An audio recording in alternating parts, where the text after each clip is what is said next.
I'm going to be talking about private school and divorce mediation.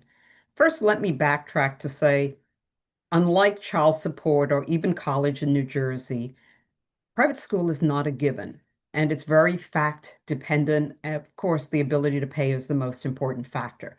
But I'm going to talk about private school and mediation, and we may be talking about boarding school, Catholic school, religious school, or one of the fancy private schools, and children go to all of them. And one of the important things is, first, children who go to school, it's not just an education, it's a social life, it's their friends.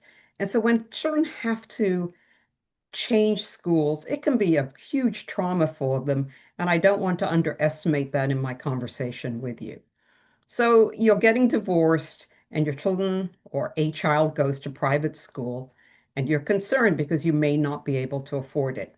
The first thing I ask clients to do is put a budget together and see whether it is within the budget for the child to go to private school, and then talk about how the parents want to share that cost.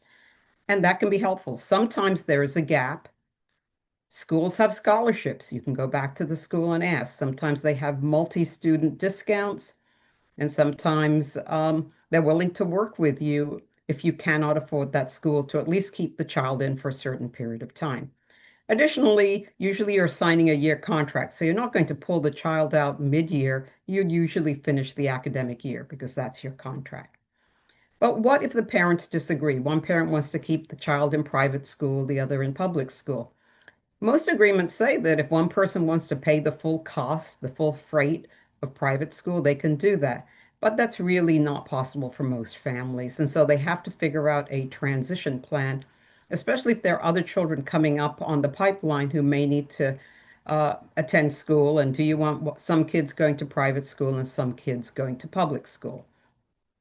There are many solutions when parties are sitting in the room together regarding private school and making the process work.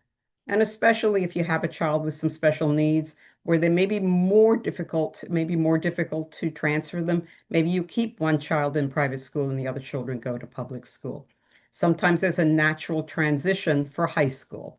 I saw that in my own public school system where in ninth grade, a lot of the private school students from, I think it was Immaculate Conception or Sacred Heart in Bloomfield, came to Glenridge High School. So again, if you are going through divorce, the best way to address the issue of private school is through mediation and doing this privately and with the best interests of the children in mind.